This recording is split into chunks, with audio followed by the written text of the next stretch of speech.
얼음이 부르는 생명이 있다.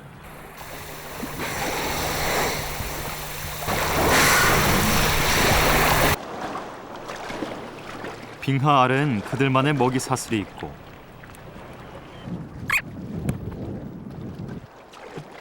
추위와 고립 속에서도 생명은 순환한다. 얼음의 땅은 생명의 불모지가 아니다.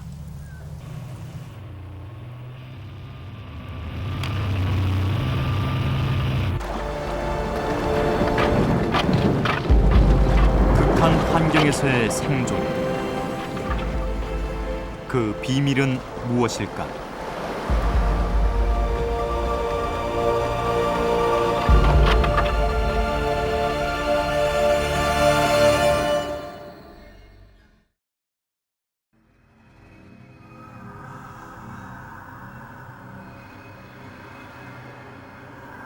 북극은 바다 위의 얼음 덩어리다. 북극권은 북위 66도 이상을 말한다.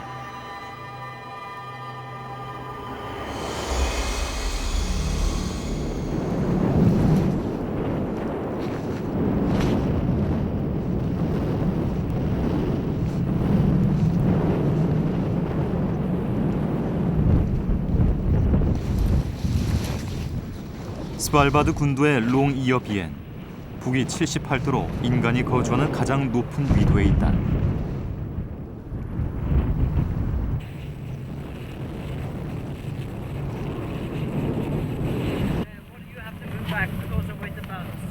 (2006년 4월) 제작팀은 저온 생물 연구를 위해 롱이어비엔에서 다산 기지로 가는 극지 연구소 연구원들과 동행했다.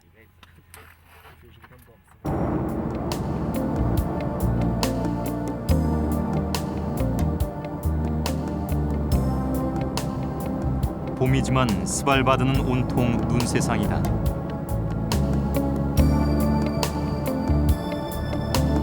산은 바람에 깎여 뾰족하게 솟았고 동토는 눈이 덮고 있다.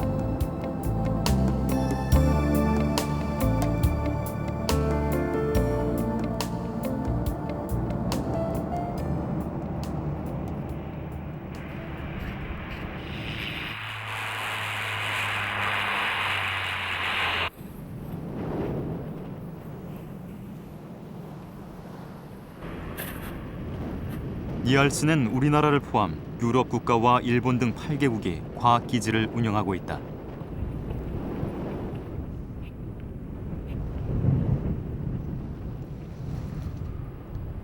다산기지는 남극 세종기지와는 달리 상주하지 않고 연구과제에 따라 운영된다. 빙하로 저온 생물 채취를 위해 나서는 한국 연구원들의 손길이 분주하다. 야외로 나갈 때는 총이 필수다. 북극 곰 때문이다.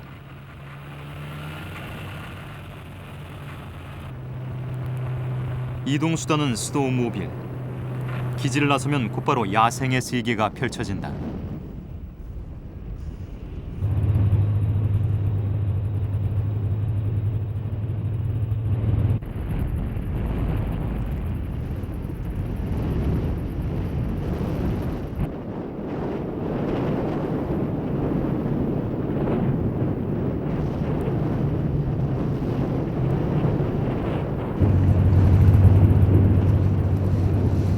눈보라 속에서 만난 것은 술록이다.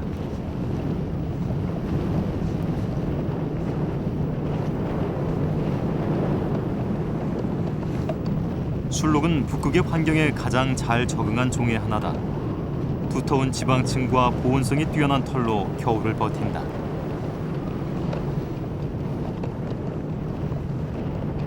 짧고 넓은 발을 가졌지만 빙판에서 미끄러지기도 한다.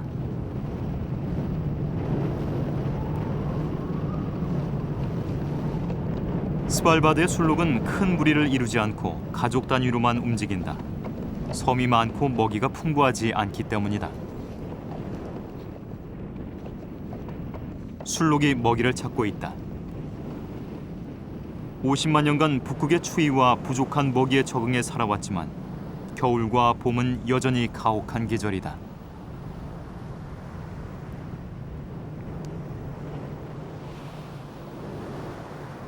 얼음을 뚫고 나온 풀들. 아직 술록의 배를 채우기에는 부족하다.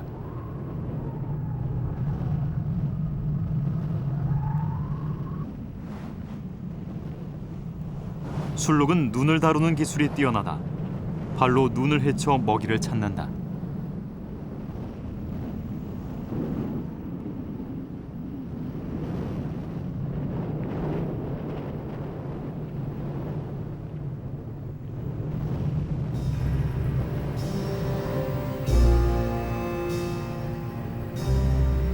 북극여우가 나타났다.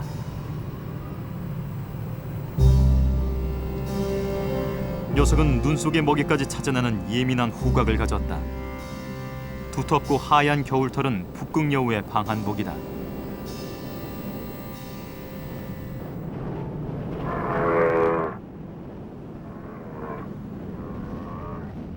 북극의 제왕 북극곰. 북극곰은 겨울에도 동면하지 않고 활동한다. 최상위 포식자지만 흰털의 보호색은 얼음 세상에서 살아가는 필수 조건이다.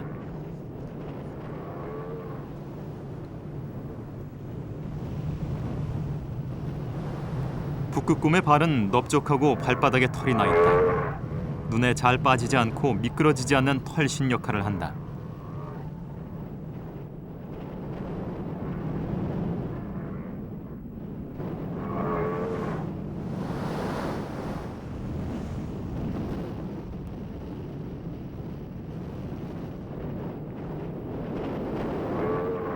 북극곰이 눈 미끄럼을 타고 다시 내려온다.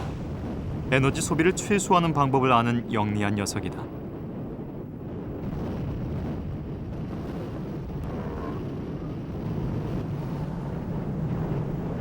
극지 연구팀이 빙하에 도착했다.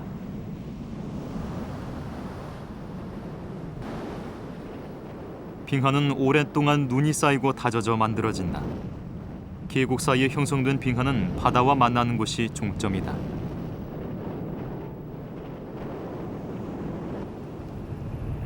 계곡에 눈들이 쌓이기 시작하면은 몇백 년, 몇천 년이 자꾸 차곡차곡 쌓일 거 아닙니까? 그럼 이제 어느 정도 수준이 되기 시작하면은 그게 자체 무게 때문에 천천히 흘리기 시작해요.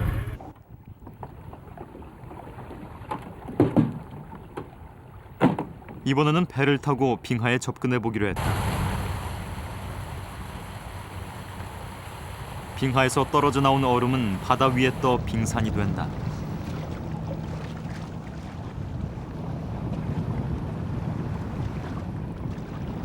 빙산은 바람과 해류를 타고 바다로 흘러가 물이 된다.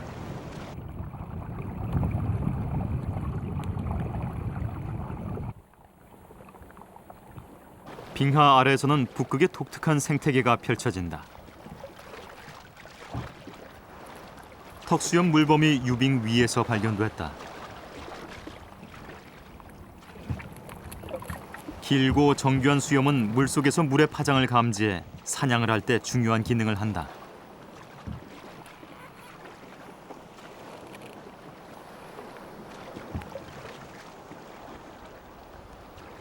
고리무늬 물범 새끼도 보인다.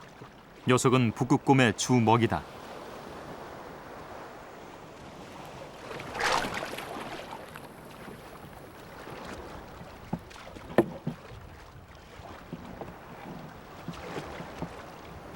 물범은 호기심이 강하다. 고개를 내밀면서 제작팀의 움직임을 살핀다.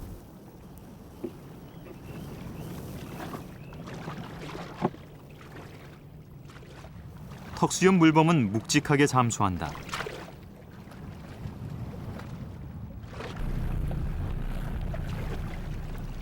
빙하는 물범의 휴식처이자 사냥터이다.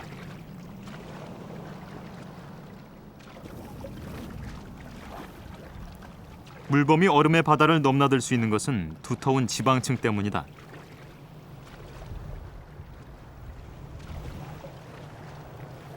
발은 지느러미 역할을 한다. 수중 300m까지 잠수하는 뛰어난 다이버다.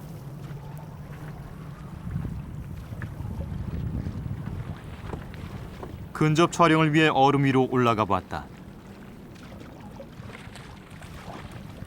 좀처럼 움직이지 않는 턱수염 물범이지만 낯선 사람의 접근을 피한다.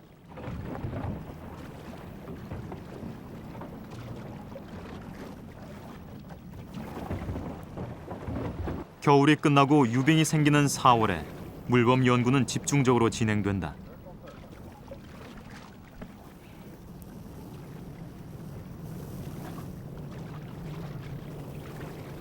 노르웨이 연구팀이 조심스럽게 물범에 접근한다.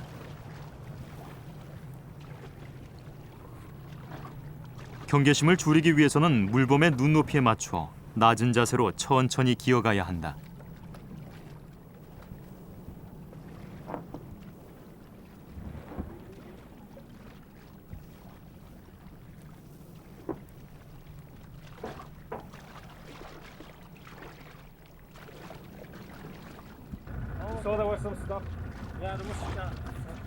물범의 생태 연구를 위해서는 포획이 불가피하다.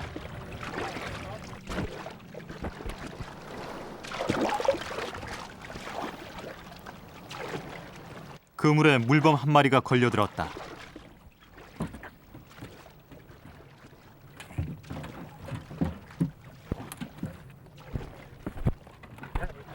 녀석은 털갈이 중인 고리무늬 물범 새끼였다. 2달 전쯤에 태어났고 몸무게는 6kg 정도. 아직 젖을 못 댄 새끼다. DNA 검사를 위해 물범의 털을 뽑는다. Don't bite. It's a little boy. Seems to be in relatively good condition despite the fact that he is dramatically underweight. He's strong and swimming in a capable manner. Seems to be in pretty good shape for a troll. 포획된 물범은 몸무게를 측정하고 건강 상태를 점검한다.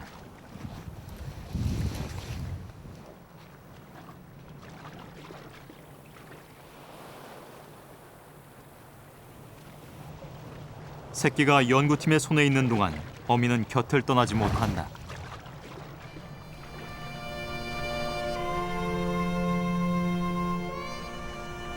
고개를 내밀어 사람들의 움직임을 살피며 새끼를 기다린다.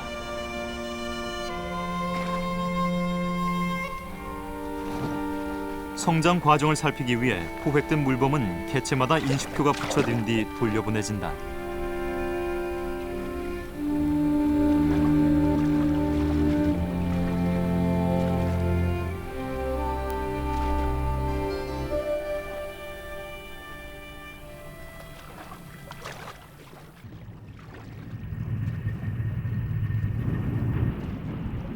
빙하 아래에선 극지연구소팀의 시료 채취가 한창이다.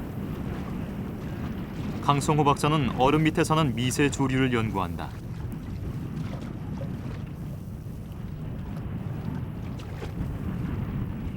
얼음 위에서 내딛는 걸음이 조심스럽다.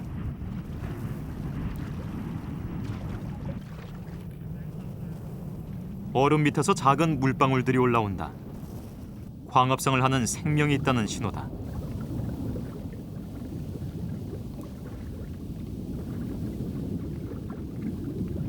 얼음 밑에 붙어있는 푸른 물질은 광합성을 하고 있는 식물 플랑크톤들이다.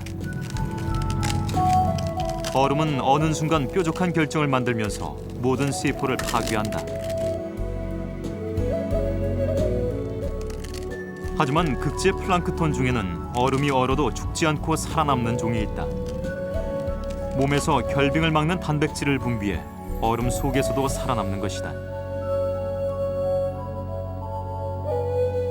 돌말을 잡아먹는 동물 플랑크톤도 채집됐다.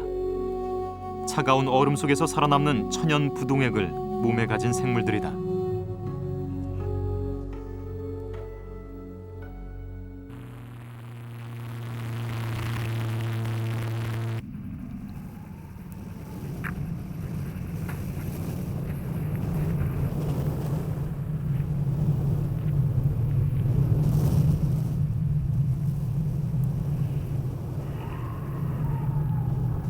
얼음 속에서 살아남는 생물은 바다뿐만 아니라 육지에도 있지 않을까. 오, 잘 들어가네. 얼음을 2m 깊이로 뚫어보았다.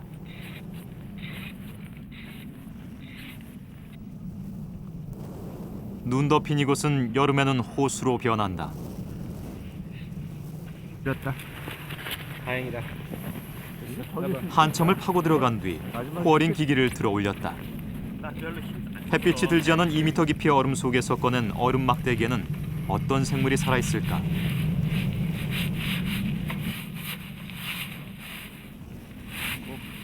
까맣게 보이는 이 부분이 그 빙하 위에 살고 있는 광합성을 하는 남조류 미생물입니다. 그래서 얼음 결정이 생김에도 불구하고 얘네들이 얼음 속에 살아남아 있거든요. 그래서 이런 미생물들을 저희들이 이제 채집을 해서 나중에 이런 미생물들이 얼었다 녹았다 하는 그런 기작 속에서 살아남은 그런 생물들을 우리가 채집을 해서 나중에 이런 결빙방지 물질이라든지 이런 걸 균질을 얻는데 필요한 시료로서 저희가 이런 빙하 코어링을 한 시료를 지금 얻었습니다.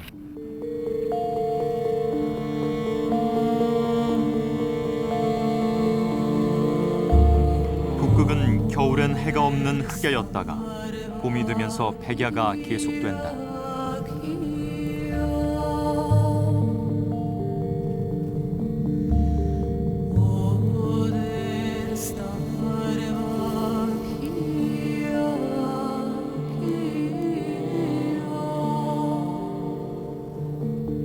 하루 24시간 지지 않는 태양은 눈과 얼음의 북극 풍경을 바꿔놓았다.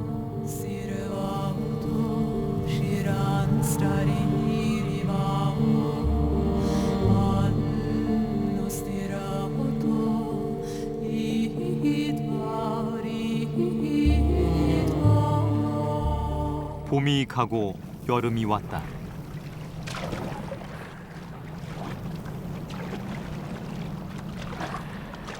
여름바다엔 바다코끼리의 숨소리가 거세다. 긴 이빨과 거대한 몸의 바다코끼리는 둔해 보이지만 물속에서는 빠르다.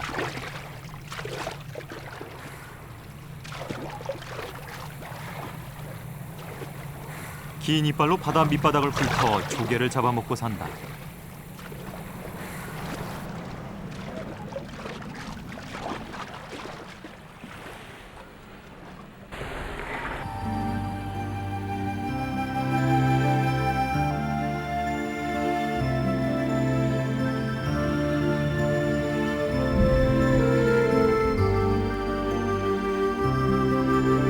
먼 바다에 사는 새들도 번식기에는 해안으로 들어온다.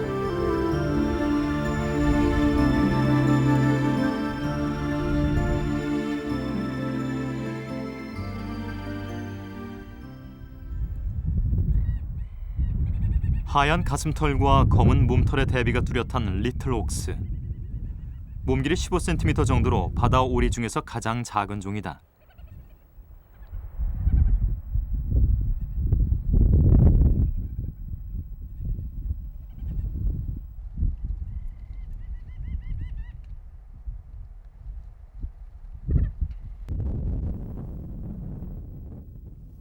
리틀 옥스는 가파른 절벽에 둥지를 마련한다. 노르웨이 연구팀은 리틀 옥스의 번식을 조사 중이다.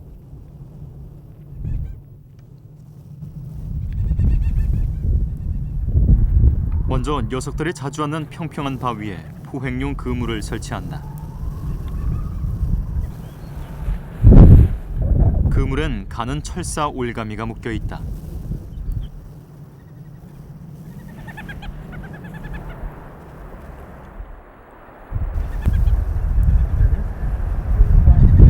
리틀 옥스는 번식기의 집단 비행을 즐긴다.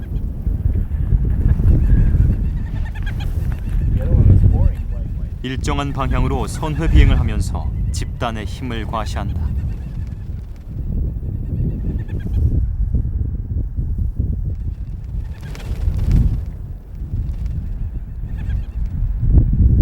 그물을 설치한 바위 위에 새들이 내려앉는다.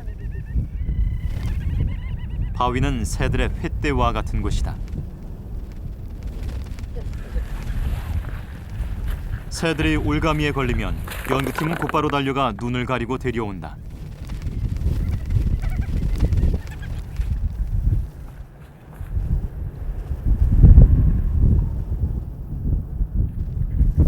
포획된 모든 새는 부리 길이, 몸무게, DNA 등 기본 정보를 측정하고 가락지와 발신기를 붙여 번식 과정을 모니터한다.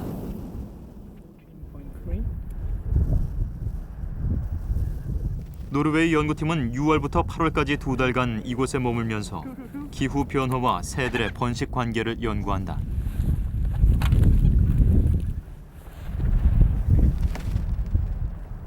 Little auk really depends on cold water copepods and little zooplankton that live in cold water.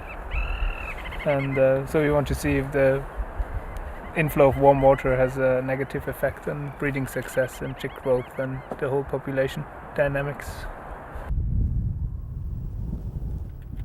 리틀 옥스는 절벽의 바위 틈 사이사이에 알을 숨겨놓는다.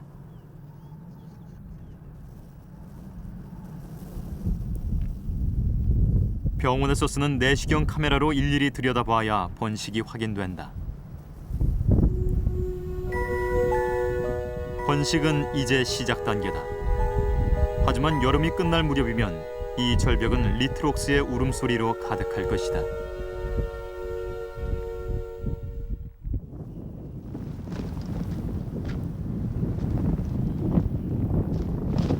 고립된 섬은 천적을 피하는 좋은 조건이다.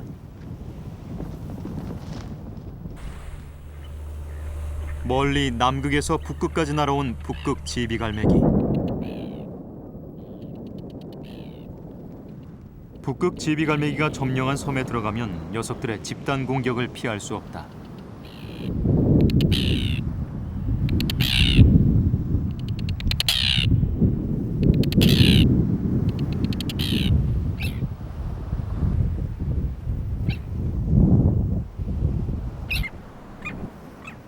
섬에서 만나는 또 다른 공격자는 긴 꼬리 도둑갈매기다.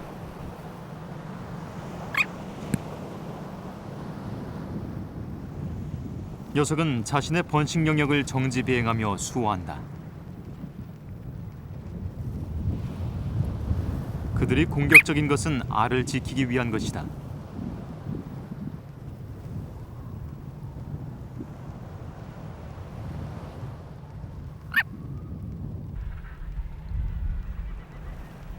섬의 절벽은 바다 새들의 집단 번식지다.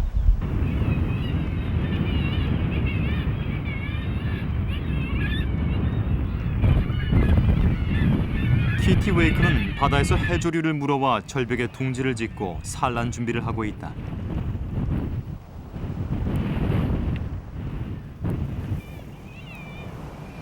좋은 자리를 차지하기 위한 경쟁도 불가피하다.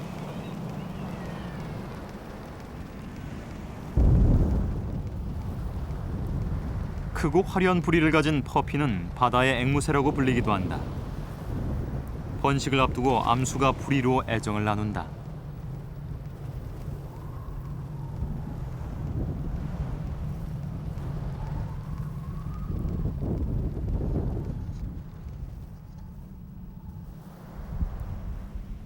새들이 집단 번식하는 절벽 아래에서 북극여우가 발견됐다. 겨울에 하얀 털을 벗고 짙은 갈색의 몸이다.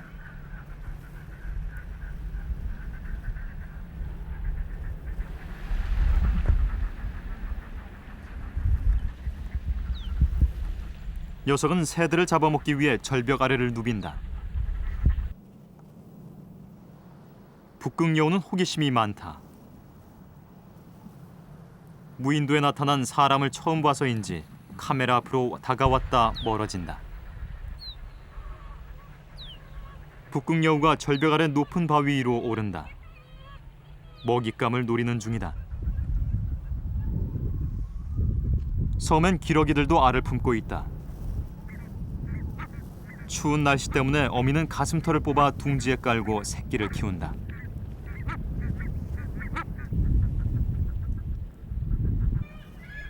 사냥감이 포착됐다.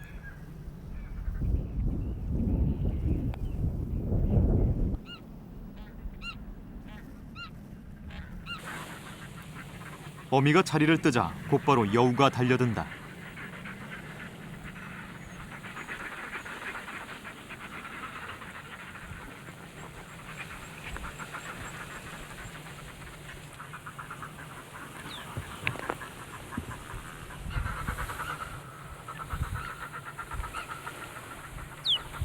여우는 주로 쥐를 잡아먹는다.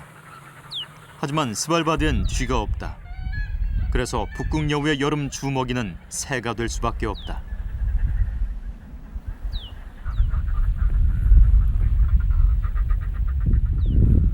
여우의 뒤를 쫓아가 보았다. 여우는 바위 사이사이에 굴을 짓고 산다. 바위 및 여우굴은 사방으로 뚫려 있다. 출입 통로는 수십 개가 넘는다.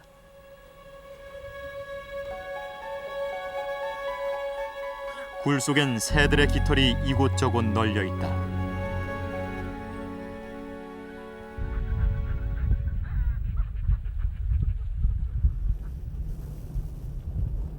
굴 속에서 새끼 한 마리가 고개를 내민다. 태어난 지 한 달쯤 된 녀석이다. 몸은 제법 커 보이지만 아직은 솜털이다.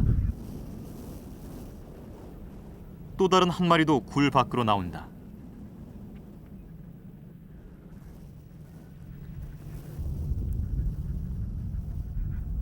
새끼는 모두 2마리였다.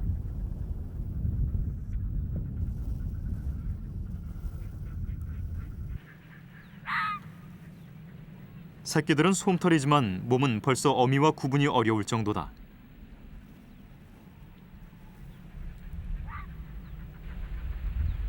새끼들이 뛰자 어미가 뒤를 따른다.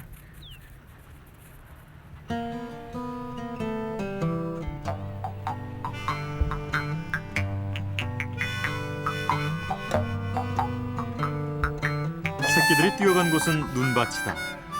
새끼들은 장난을 좋아한다.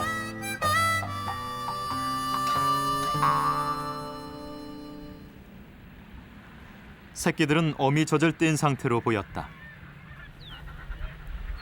여우는 후각에 예민하다. 눈 속에 파묻힌 먹이도 찾아낸다.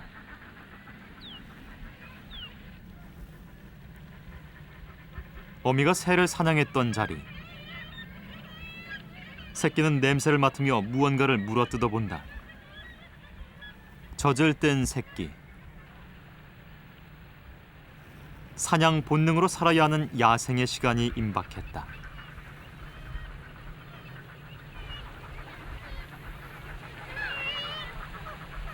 새끼 여우가 번식 중인 분홍발 기러기 옆으로 다가간다. 분홍발 기러기는 혀를 내밀며 경계 자세를 취한다. 새끼 여우가 그냥 지나친다.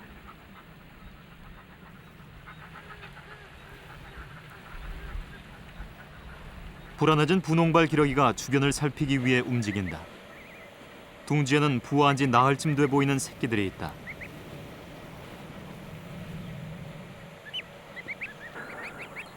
알에서 막 깨어난 녀석도 있다.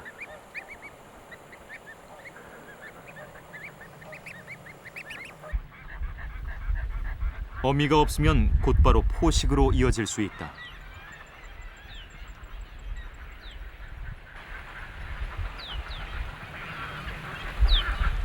절벽에 사는 흰 갈매기도 날아든다.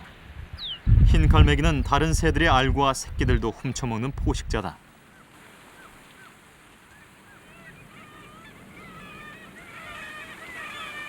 조심스럽게 둥지로 날아드는 흰 갈매기. 그러나 곧바로 방향을 선회한다.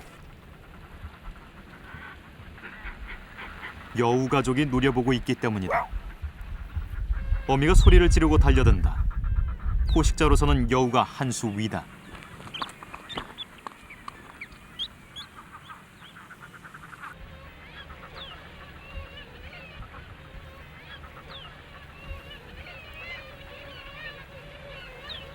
북극 여우는 한 입에 새끼들을 물고 달아난다.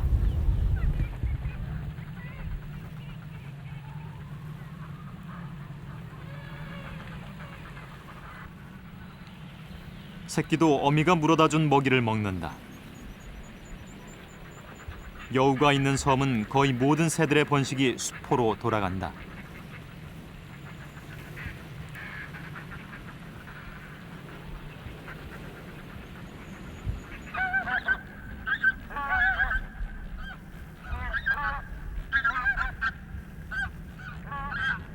새들이 섬을 번식지로 삼은 것은 천적을 피하고 바다가 가깝기 때문이다.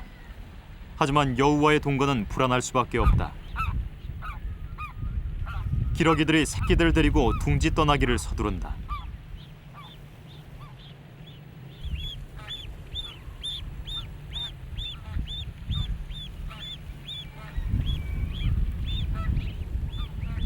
어미의 걸음을 따라잡으려고 새끼들은 발버둥친다. 어미의 뒤를 따르는 새끼는 모두 4마리. 걸어서 바다로 향하는 둥지 떠나기가 새들에겐 가장 위험한 순간이다. 천적은 여우뿐만이 아니다.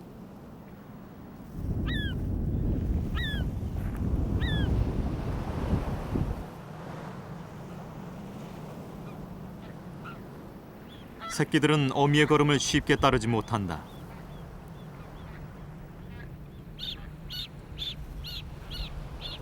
뒤처진 한 마리가 어미를 찾는다.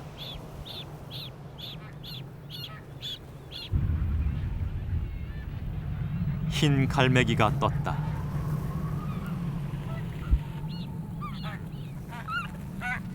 새끼를 공격하자 암수가 합세에 저항한다.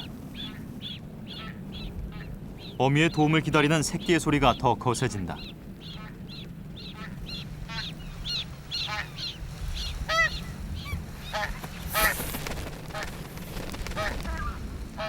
하지만 흰 갈매기는 재빠르게 새끼를 낚아채고 물고 간다.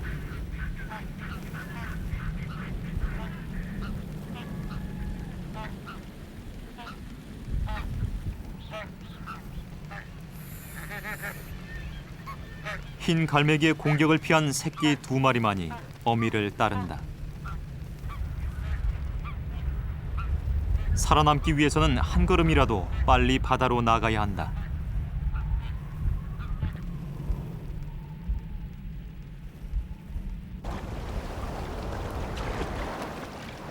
바다로 나올 때 비로소 새들은 여우로부터 자유로워진다.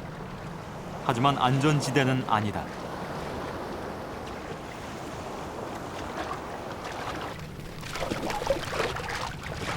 다시 흰 갈매기가 낚아챈다. 흰 갈매기 무리는 새끼 2마리를 모두 물고 간다.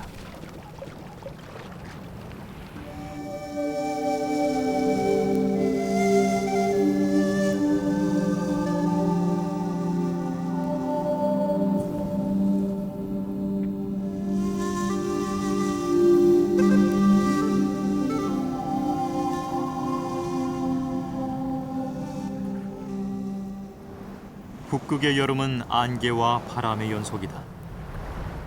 여름 평균 기온은 4도. 하지만 여름은 짧다. 생물의 성장기는 6주에 불과하다. 북극 잠자리 꽃나무는 해바라기처럼 태양을 바라보면서 꽃의 방향이 바뀐다.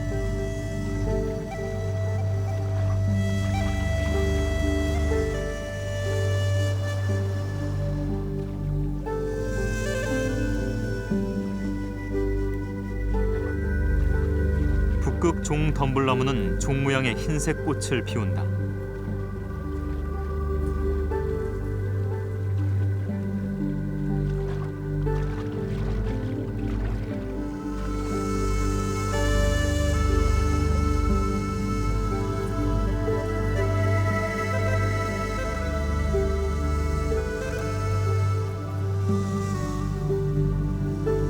무덤의 봉분 모양으로 생긴 북극 장구채.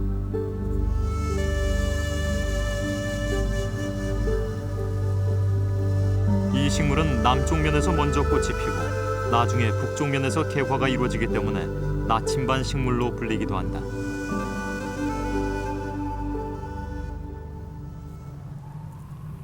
북극의 식물들은 추위와 바람에 견디기 위해 키가 작고 빼곡히 모여 사는 특성이 있다.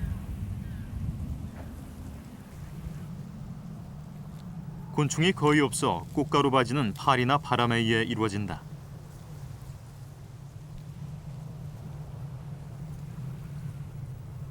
식물들은 땅을 기듯이 낮게 자라고 지하부에 뿌리뿐만 아니고 이게 줄기가 땅 속에 묻힌 채 꽃만 지상에서 피우기도 한다.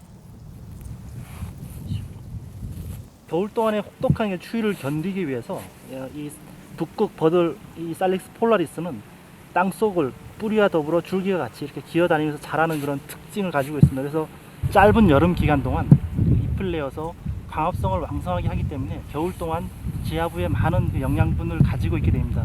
그래서 이런 영양분들이 술록이 겨울을 나게 하는 아주 중요한 영양 근본으로 이렇게 활용되게 되는 거죠.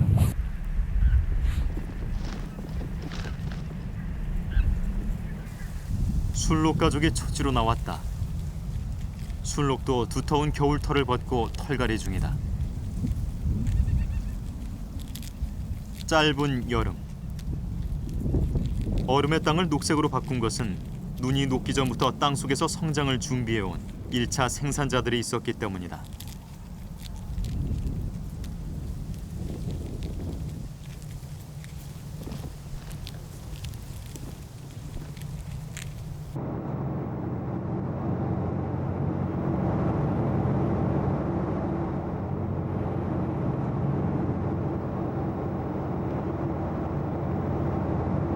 다산 기지에서 25km 떨어진 콩스브린 빙하.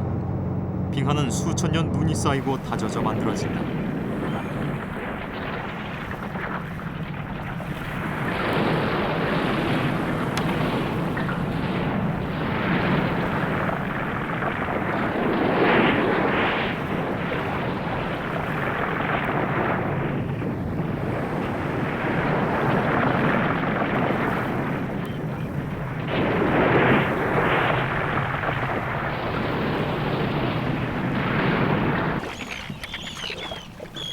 빙하는 북극 생태계의 중요한 축이다. 빙하 아래는 새들의 휴식처이자 먹이 사냥터다. 북극 제비갈매기는 살얼음 위에서 사랑을 나눈다.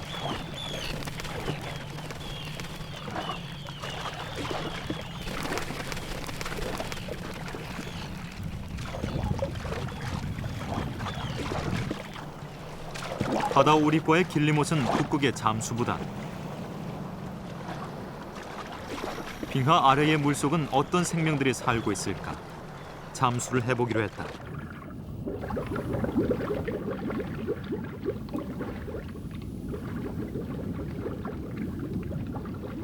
수온은 영상 2도. 활발하게 생장하는 해조류 군락이 보인다.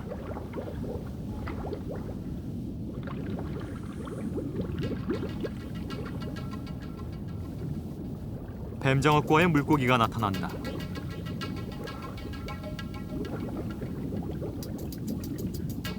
녀석은 진흙이나 모래바닥을 좋아한다.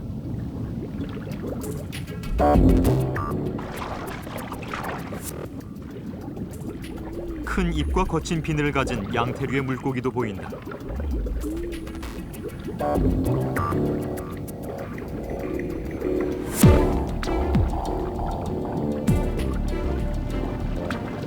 해조류를 뜯어붙이고 있는 개도 보인다. 천적이 많지 않지만 위장을 통한 자기 보호는 본능이다.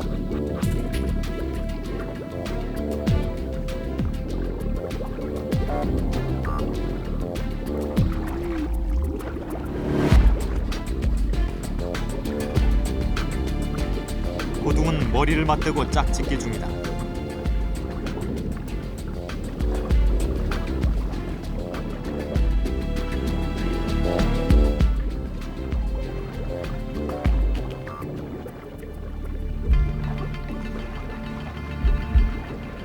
북극바다에서 화려한 자태를 선보이는 것은 말미잘이다.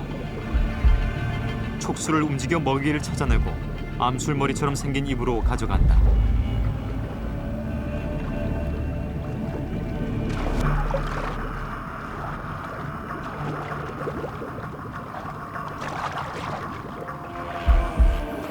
해파리는 촉수를 움직여 작은 플랑크톤을 걸러먹는다.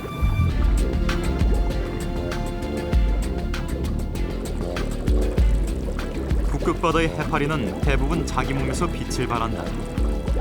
빛으로 먹이를 유인하고 짝짓기 할 때 자신을 알리는 기능을 하는데 해가 뜨지 않은 겨울의 흑야와도 관련이 있는 것으로 추정하고 있다.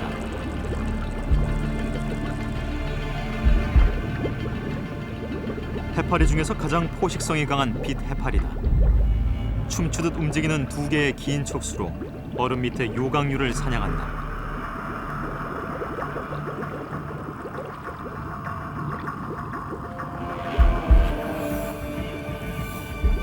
차가운 물에서만 사는 클리오네는 바다의 천사로 불린다. 천사의 날개를 닮은 지느러미로 헤엄쳐 다닌다. 몸이 투명하고 껍질이 없지만 녀석은 고둥의 일종이다.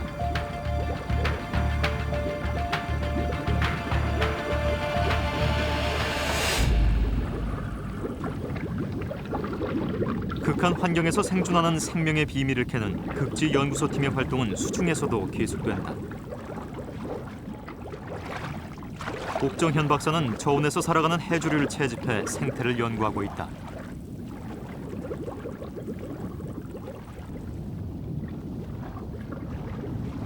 바다 밑바닥의 성게는 수중 생태계의 최하위층에 속한다.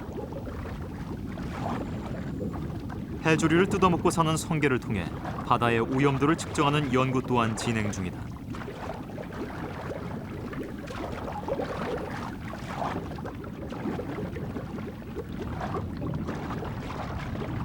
북극 바다는 종 다양성이 단순하지만 정교한 번식 사이클을 가지고 있다.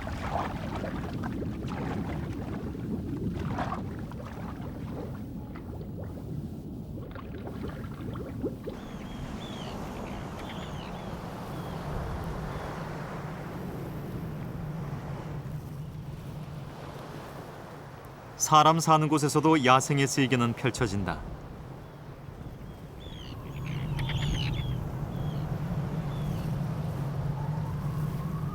북극 지휘 갈매기는 기지 앞 맨 땅에 알을 낳았다.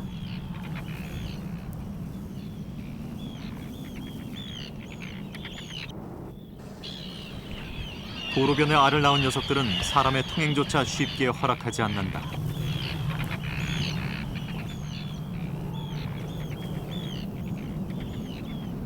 흰 얼굴 기러기는 새끼를 데리고 기지를 돌아다니며 풀을 뜯고 휴식한다.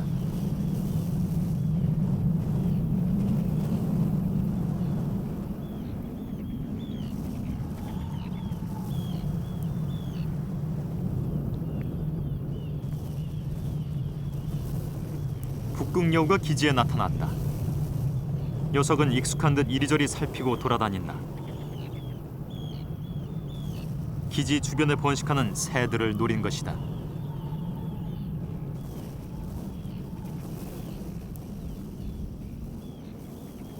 알을 품고 있는 북극 제비 갈매기들이 예민해진다.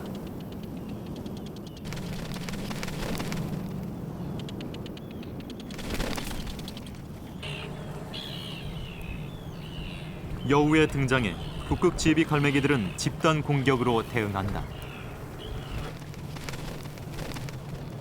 그들의 모정은 북극 곰조차 쉽게 당해내지 못한다.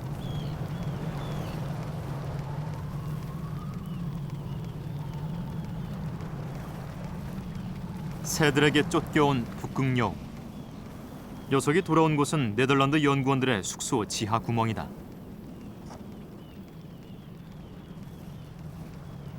여우의 움직임을 살펴보기로 했다. 여우가 들어간 구멍에 카메라를 설치하고 내부를 들여다보았다.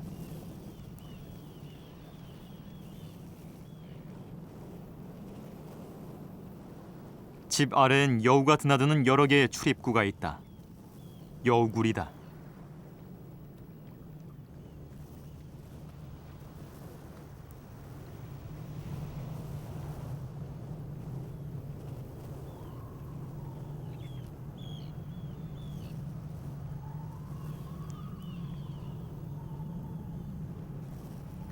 새끼는 코를 낼름거리며 호기심을 보이지만 쉽게 나오지 않는다.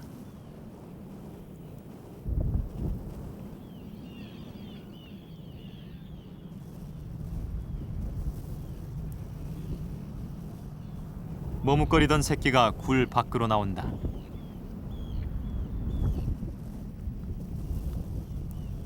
새끼들이 어미 품으로 몰려든다. 어느새 알아차렸는지 하나둘 새끼들의 수가 늘어난다.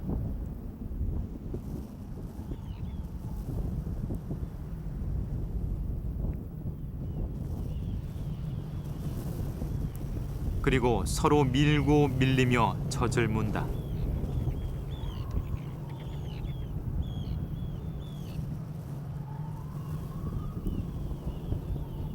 어미가 키우는 새끼는 모두 8마리였다.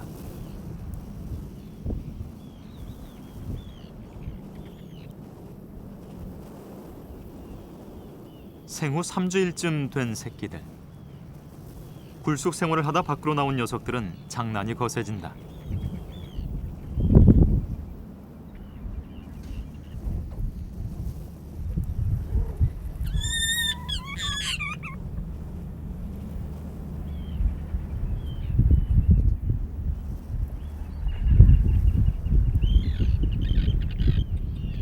여덟 마리 여우 새끼들의 출세는 한동안 사람들에게 화제가 됐다.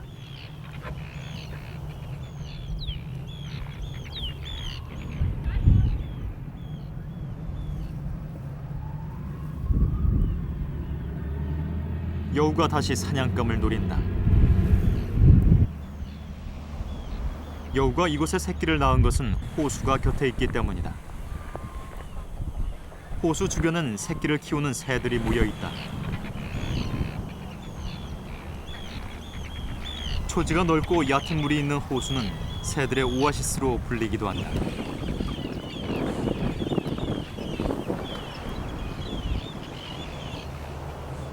흰 얼굴 기러기는 새끼를 거느리고 연한 풀을 뜯는다.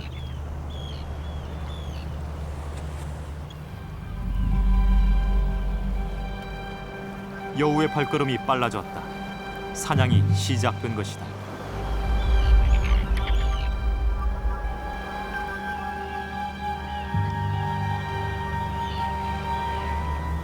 새들이 일제히 도망간다. 여우의 습격을 피하는 방법은 빨리 물로 들어가는 것이다.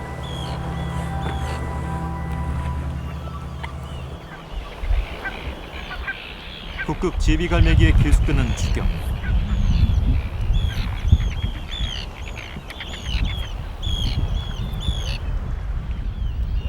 하지만 여우는 그 와중에도 기러기 새끼 한 마리를 입에 물었다.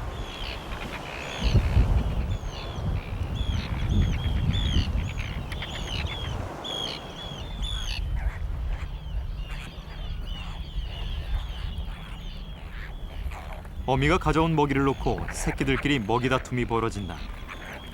팽팽한 줄다리기. 한치의 양보도 없다.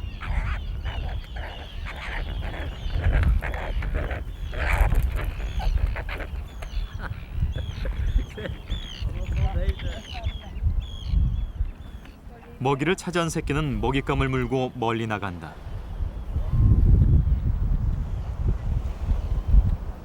혼자 먹기 위해서다.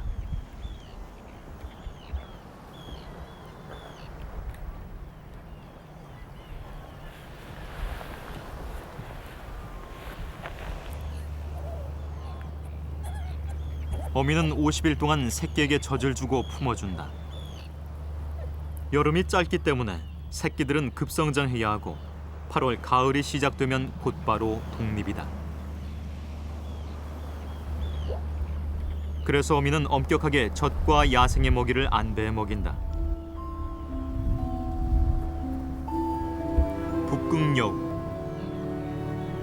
새들의 킬러로, 그리고 8마리 새끼들의 어미로의 시간이 이젠 얼마 남지 않았다.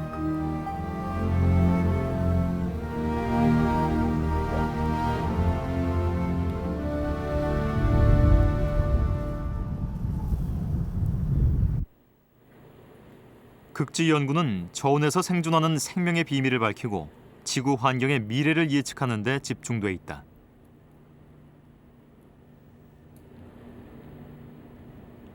바다에서 채집해온 성게는 생식기를 해부하고 오염도를 측정한다.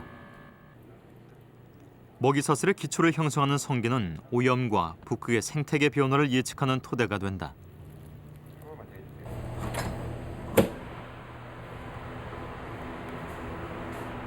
강성호 박사는 빙하에서 채집한 식물 플랑크톤을 배양 중이다. 영하 30도까지 떨어지는 얼음 속에서 살아남은 작은 생물이 분비하는 결빙 방지 단백질의 비밀을 찾는 작업이다. 머리카락 지름보다 작은 단세포 생물. 하지만 이들이 만들어내는 천연 부동액은 냉동 보관 등의 기술에 활용될 수 있다. 그래서 난자나 제대혈은행이라든지 아니면 뭐 이런 혈액 같은 거를 초저온 냉동 상태로 얼렸다가 녹이는 그런 그 산업적인 활용 면에서 활용할 수 있지 않을까 생각합니다. 극지는 기후 연구의 전초기지다. 김성중 박사는 해수의 순환과 기후 변화를 연구 중이다. 지난 50년간 북극의 겨울철 평균 지표 온도는 10도 이상 상승했다. 저위도 지역보다 10배가 넘는 수치다. 극지에서 지구 온난화는 잠재적인 위협이 아닌 현실의 위기로 다가서고 있다. 그린랜드라든가 현재 위치하고 있는 대륙 빙하들이 지금 현격하게 줄어들고 있는 양상이고요. 또한 해빙도 지금 상당히 좀 두께가 얇아짐으로 인해서 앞으로 향후 수십 년 이내에 해빙이 전부 없어질지도 모를 것이라는 그런 수치 모델 결과도 있습니다.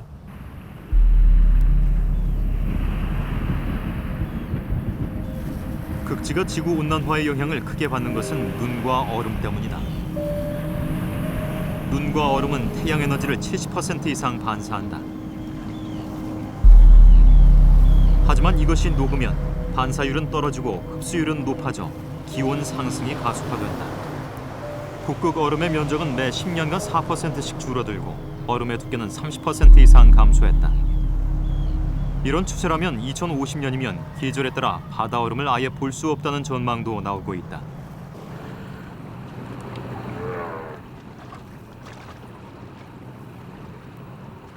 북극의 제왕 북극곰. 녀석은 타고난 수영 선수다.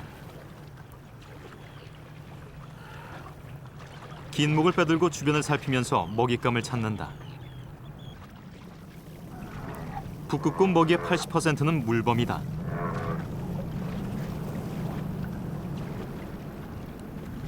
사냥은 시각보다는 후각에 의존한다.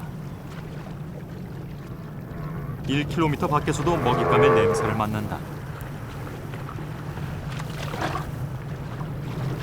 얼음 위에서 생활하는 물범을 먹이로 살아가는 북극곰에게 얼음의 감소는 현실적인 위협이 되고 있다.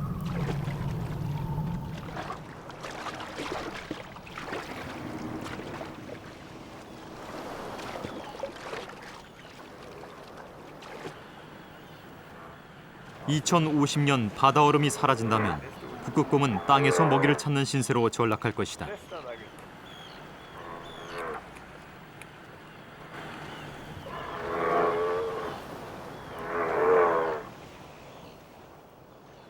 어미곰은 새끼를 3년간 데리고 다닌다.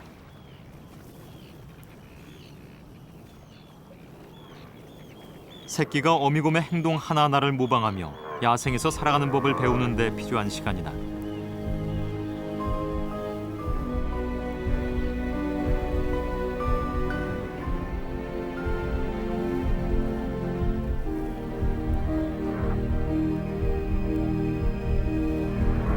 북극곰 어미와 새끼의 유대는 각별하다.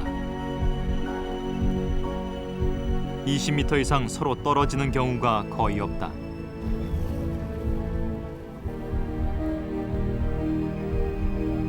북극곰은 북극의 환경에 가장 적합하게 적응한 종이다. 하지만 온난화로 사라지는 얼음은 북극 생태계 정점에 서 있는 이들의 몰락을 재촉하고 있다.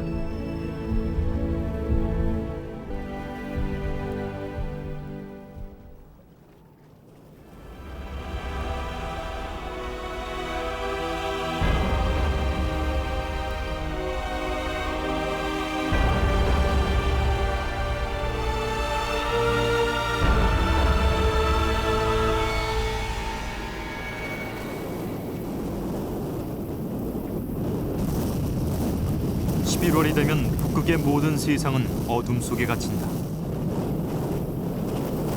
4개월간 해가 뜨지 않은 흑야가 계속된다. 하산 기지가 있는 니알슨의 겨울 평균 기온은 영하 14도. 인간에겐 문명의 불빛과 외투가 없다면 한 걸음도 나아갈 수 없는 환경이다.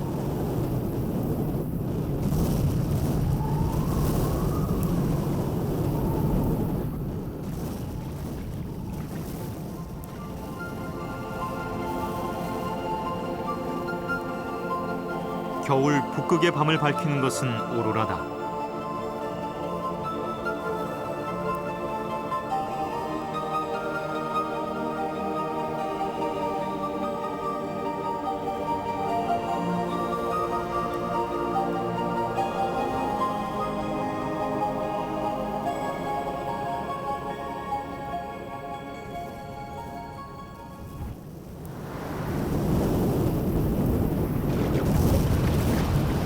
긴 겨울이 끝나고 4월이 되면 북극은 백야로 바뀐다.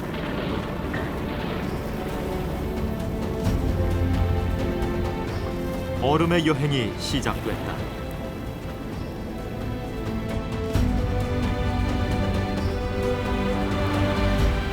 바다 생명의 시작은 흑야의 얼음 속에서도 살아남은 작은 생물의 에너지였다.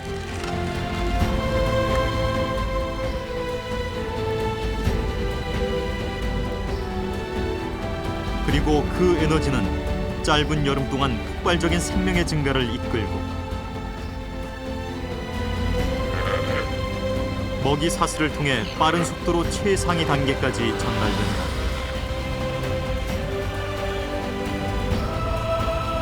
북극의 야생은 수만 년의 적응과 경쟁을 통해 이루어졌다.